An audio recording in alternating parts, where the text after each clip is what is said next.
Kendall Scudder, chairman of the Texas Democratic Party, thank you so much and welcome back to Eye on Politics. Thanks for having me. I appreciate it. Good to see you, and so congratulations, because you were just reelected to 4 years. I'm wondering, it was a pretty overwhelming vote. Why do you think that is? Because Democrats are tired of winning arguments. We're ready to win some elections. And that's what I think it's about. They're excited to see that we're organizing in 254 counties around this state, that we're not just camping out in major metros, that we're focusing on organizing, that we're focusing on our grassroots. For years, Democrats have thought that you could just lock a bunch of consultants in a room in Austin and buy your way out of this problem. That's just simply not the case. You have to be doing the work on the ground. Elections are not won top down; it's bottom up, and I think that's something that resonates with the grassroots of our party. They've been starving to be heard for a long time. We've been doing nothing over the last year except for winning elections when they come up all across the state of Texas. Whether that was mayor of Pearland, mayor of Leander, Cy-Fair Independent School Districts, SD9 in Tarrant County. Yeah. So I think that they just are very happy with the direction of the party as we're moving forward. We are united with one vision of being a party that takes on institutions on behalf of working class people. What did you think emerged from the convention that you just had? What was the major theme, if there had to be one or a couple? I'll tell you what I'm most proud of. I mean, anybody who knows me knows that my politics, I'm quite a bit more populist than what they've seen in the Democratic Party in the past. I'm from a farm family in East Texas. And so one of the big takeaways for me is that our platform is much more populist than it's been in the past. Completely focused on poor people, working class folks. How do we make sure that they aren't stuck at the bottom groveling for crumbs while these corporations, build data centers to obstruct their land use and constantly, underpay them, overwork them, and refuse to give them access to basic necessities. Right now, the way the government's structured and the way it's working is people at the top are using our tax dollars like their own personal feeding trough. Those are our tax dollars, and our schools are shutting down. We don't even have an opportunity to go to a hospital, not just when we get sick, but before we get sick. So what this platform does is it focuses us back on our roots as a party. We are a party that will take on whatever billionaire, whatever banker, whatever bootlicking bastard we have to make sure the little guy gets their seat at the table. So the Texas Senate race is what everybody's talking about in Texas, and it's getting a lot of national play. It's virtually tied. There was a new poll out today by the New York Times, showed it as a tie, but even when you go back and you look at the 4 prior independent polls since the runoff ended, and they show pretty much it's, within a point, Paxton has barely an edge. And so I'm wondering, what is it going to take for Democrats to win this thing? I think it's twofold. First is, the more people learn about Ken Paxton, the less they like him. He is the most corrupt politician in America. You don't just have to take my word for it. You can just look at his track record and it speaks for itself, okay? That's one piece. I think as the election goes further and further down the road, people are going to learn more and more about Ken Paxton and will continue to move away from him. Number 2, the Democrats can't just always campaign on that guy's terrible. They also have to campaign on what we are going to do for people when we win. We are a party here in Texas, Texas Democrats, that ushered in the New Deal. John Nance Garner, Sam Rayburn, the GI Bill. We are the party of the Great Society, Medicare, Medicaid, expansions of Social Security under Lyndon Johnson. Texas Democrats are known to take on institutions to make them work for the little people. Ralph Yarborough used to campaign around Texas about putting the jam on the bottom shelf so the little people could reach it, okay? And so I think that as we move forward, you'll see James Talarico and Gina Hinojosa and everyone up and down our ballot, not just talking about how bad they are, but talking about the big things that we want to do to transform systems to make your life better. And if we do those 2 things, make sure people know who they are, but also come to the table with big solutions for them. And then when we win, we deliver. I don't think Texas will look backwards after we win. So what is that big issue this time? Because you just went through a whole slew of things that Democrats got passed. What's the big solution now? I think there's a couple. And I mean, of course, the candidates that are running will be the ones that will best address some of those, right? But if you look at things like the governor's mansion, let's talk about him. Greg Abbott took a $13 million bribe from an East Coast sugar daddy and sold out your community public schools through a voucher program. So what do? We don't just fight to make sure that Texas is increasing its funding to schools. We try to figure out how we become the best funded public schools in the nation, the way we were the last time Democrats ran Texas, right? How do we have the best paid public schools in the country? How do we attract that type of talent in? We've got to stop this limited thinking as Democrats, where we're just trying to stop what they're doing. We've got to get bigger. We got to get bolder, right? So not just there, start looking at things that James Tallarico is doing. He's already put forward initiatives, giant anti-corruption legislation that he's going to introduce first thing when he gets elected. Not just to make sure that a couple things get fixed, but that the whole system is overhauled so that we can root out corruption. That's, to me, the mentality that our party needs to start adopting. They've gotten into this kind of loser mentality of just trying to figure out how to survive. As a party, these folks in Texas are looking for leaders that have solutions for their problems, and that's what I'm wanting the party to do. Each of our candidates, you'll see over the next few months, will be coming to the table not just how to undo their things, but how to make all of their respective offices work for the people who do the work. As you said, I mean, there's a lot of heavy emphasis when you look at Tallarico's campaign, when you look at Gina Hinojos's campaign and her speech during your convention, and from what you're saying now on, the corruption and billionaires. Is that enough, do you think, of a message to get people to vote for a Democrat for the first time in 32 years statewide?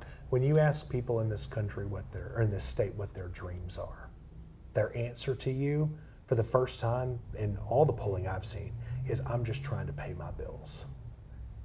That should break every Texan's heart. That's not the Texas miracle that I grew up in. It's not the Texas miracle that you grew up in, okay? And so I do think that showing that we are bold enough to take on power structures is going a long way to earn people's support back. But I don't think it stops there. I think it's about building a coalition of people. As long as you respect everybody at the table, you're welcome at it.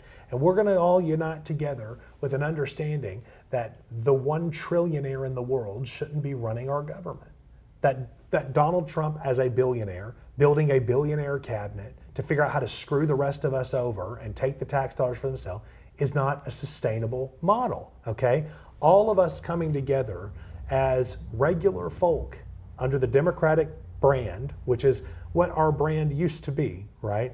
I think that we can capture and do something really great. For the last 10 years, this party, God love them, they have been patriotic Americans that love this country but have been fighting to preserve it and stop Donald Trump from tearing it apart, losing sight of the fact that those institutions have not been serving the people that we're supposed to serve.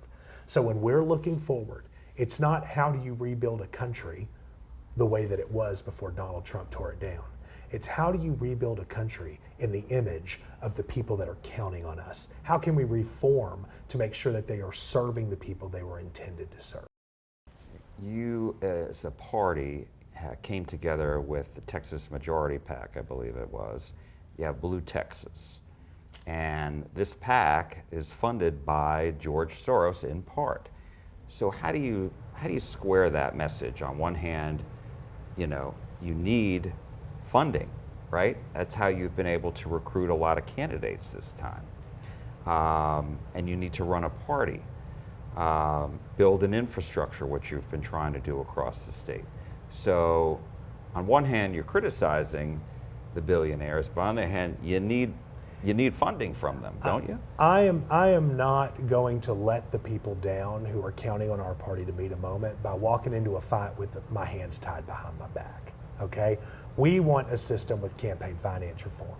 We want a system that makes sure that that cannot happen. But as long as that's the law, and if those are going to be the rules, then we'll play by the rules, okay? And the Supreme Court today just loosened that's right. And allows you as a party now, a Texas Democratic Party, to work more closely with any of the campaigns, including Tallarico's or Gina Hinojos's. That's right. But I'll tell you, I'm not going to take money from anybody who isn't okay with us going in and fixing those rules once we get in power. And so, right now we're in the situation we're in. I am not going to handicap our movement by failing to raise the resources to accomplish this. But when we win, Every person that's given us money better know that we're going to be fighting to limit their ability to do that moving forward, because this country does not belong solely to them. It belongs to all of the people every single day that keep it running. There's not a single road in this country that was built by a mayor or a city council, okay? Construction workers built those roads. There was no school that was ever built by a banker. There was no hospital that was built by a bondsman. The working men and women of this country have built it on their backs. This government, this country belongs to them. And so when Democrats win, we will be building it in their image. As has been widely reported, the Republicans are going to hold, we believe, they're going to hold a midterm convention in Dallas at the American Airlines Center. President Trump, we're told, is going to campaign for Ken Paxton and come often. What do you make of that? They must be real scared, huh? They could have gone think about this, Jack. They could have gone anywhere in this country. There's all kinds of really raucous races. Iowa, Maine, Alaska. We see fights that are happening right now in Georgia, but they chose Texas.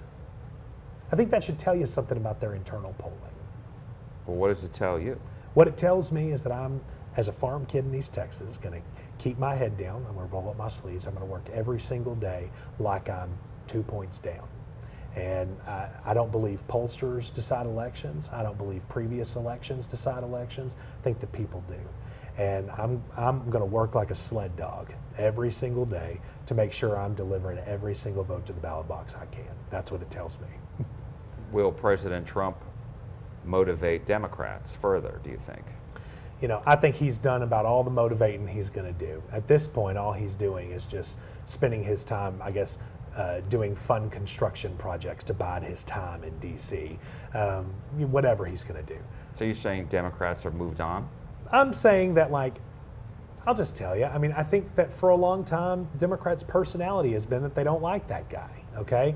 Don't get me wrong, I don't like that guy, okay? I don't like that guy because he was a billionaire that did what billionaires do best. He exploited people's labor. He preyed on their fears. He lied to them so that he could use them to win elections and then sold them all out. That's why I don't like him. But we're not going to make everything we do about him. He's a lame duck. He's on his way out the door. We're focused on the country we're going to build when we win in November. And how do we get to that point? That's our prerogative. So if he wants to come and hang out in Dallas, I don't blame him. I love Dallas. I live here. Come to Dallas. Lots more people should travel to Dallas. They're going to see what great things can happen in bright blue cities, these economic engines that power Texas. What we saw in the last week is big victories in New York for Democratic Socialists. There's been a lot of talk about that, concern expressed by some Democrats about that. How concerned are you about that? You can call it and label it whatever you want to label it. What it really is that people are tired of a system that's broken and not working for them. And so when you see people like these folks in New York changing the way they're operating, you say what you want to say about the mayor there. He's filling in potholes. He's making sure that your kids get universal pre-K. He's making sure you get child care. He's thinking about you when he gets out of bed in the morning. And so people label it however they want to label it, that's fine. I know that creates a lot of political fodder, but there's an undercurrent to that. And it's huge anxiety of a government that's just broken. It is broken. Anyone who says that it is not, they're not paying attention or they're living in their fancy bubbles. And so that's all it is to me, is folks are wanting something different. It's exactly what happened with Donald Trump, right? Everybody lined up and said they wanted Donald Trump. They elected the guy twice. I voted against him 3 times, but they voted for him because they were tired of a system that was broken, okay? They realized that when you go to the right wing and try to fix a system, they're just going to break it more. But when you're electing people in the left wing that are disrupting systems, they're fixing it for us. That's what I think it's really about. So you welcome the Democratic Socialists? I say everyone is welcome at our table who's willing to respect everyone at our table while we build a coalition of working class people that are ready to transform this government on behalf of people who do the work. And when you talk about the system, What are you talking about specifically? Are you talking about just capitalism overall? I mean, No, I mean, I'm talking about people my friends, I'm in my 30s, I'm a millennial, right? I have friends that have been working now for 2 decades and can't afford to buy a home. I have friends who wait tables on top of being a teacher because they can't make their bills work. College educated people stuck in piles and piles of debt because they went to college to serve their community in admirable positions and have no way out of the economic position that they're in. That's what I'm talking about when I'm talking about these systems. These systems have been completely diluted to where we can work every day with dreams of putting soccer cleats on our kids and can't ever seem to dig out. That's the system I'm talking about. Y'all call it whatever you want to call it. I just think that a lot of these political folks and they get all up into what the terms are and all the political science behind it. The truth is, the average person is just trying to figure out how to make it. And when you run for office and you convey to people that you're here to deliver for them, and then when you win and you do, it doesn't matter whether you were on the right or you were on the left. They trust you, and you build trust with the community that you served. That has been gone. And so I just am not as interested in a bunch of these. I know that may feel like a cop-out answer to you, but I'm just not as interested in all of that. What I want to make sure is that every single candidate on my ballot, because remember, I got Henry Cuellar and I've got Greg Casar in my delegation. I've got the full span in Texas, okay? I don't care where you are on that spectrum. I just want to make sure that when you win, you're delivering for people, because that brand is important to me as the chairman of the party, that it's a party that recaptures its former greatness of delivering for working class people. There has been some reporting about black Democrats not feeling as if they've got a seat at the table from the party and in the Tallarico campaign. I'm sure you read it. What do you make of that? Well, I'll make very clear. I mean, black voters, Texas has more black voters than any state in the country. They are a cornerstone, a backbone of our grassroots in this state. And when you build a coordinated campaign that doesn't talk to them, you're letting yourself and their community down, okay? And that's what's been happening over the years because they haven't had the resources to accomplish it. This year, we're building a coordinated campaign that's going to reach out in every community and start trying to build a grassroots movement that is more representative of what our base actually looks like.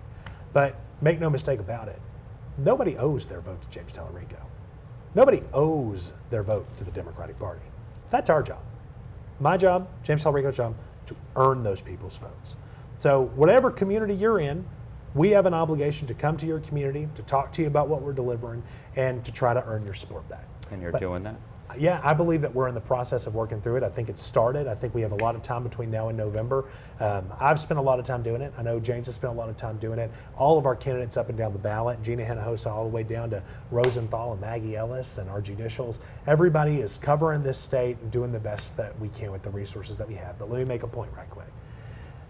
While that is the case, I'll also say at the end of the day, I genuinely don't believe that if we convey that message appropriately, that any Jasmine Crockett voter is going to think that Ken Paxton's a better way out. They're going to see what James Tallarico stands for, and they're going to realize it's a lot more ideologically aligned with what we were trying to get accomplished here. Our obligation is to get them excited and help make sure that they know that we value, appreciate, and are ready to earn their support. And I would imagine them staying home is a nightmare for you. Yeah, absolutely. I mean, we certainly want to make sure that folks in our base are showing up to vote. And my job as the chairman of the party, I run the primary. So I call balls and strikes. You know, I don't pick teams. I didn't endorse any candidate, didn't get involved in any of that kind of way. I love them both. Frankly, Jasmine Crockett was a good friend of mine. We're from the same county out in East Texas in Bowie County. She and I have been friends for a long time. James Tallarico and I used to do college dims together. Love them both, right? So my role here, I think, is to help bring the team together to the best of my ability, help advise James to the best of my ability as well, but also lean a lot on the people who know those communities, our state reps, our state senators, our local electeds, and see what we can do to start working better as a team. And that's the trick. In Texas, Democrats have had a hard time for years, cycle after cycle, and had a really hard time working as a team. They kind of let their own differences get in the way. We're a coalition party. Those differences are what make us stronger. It's what make us come to better solutions and better policy. We have to embrace those differences and do everything we can to pull together, and that's what you'll see over the next few months. And how confident are you? There's been also a lot of talk about the Latino vote this year, and Democrats feel like it's a very different ballgame than 2024 when President Trump won most of the border counties. You see that being different this time? I sure hope so. Like I told you, I'm a workhorse. I keep my head down, I do the work. It feels a lot better. That may be anecdotal, but it certainly feels on our side like people have woken up and they see what Donald Trump's about. They see that he lied to them. They see that he's not delivering for them. They see that he is specifically targeting their communities in a very malicious and harmful way. They see their economies. They see how hard it is just to get things built, buildings, roads, bridges. They see the gaps in our economy since Donald Trump started obliterating their communities. And so all we can do is show up in those communities and earnestly ask people for their support, own up to mistakes we've made in the past, and try to make it right. And Israel has become a real flashpoint for Democrats nationally.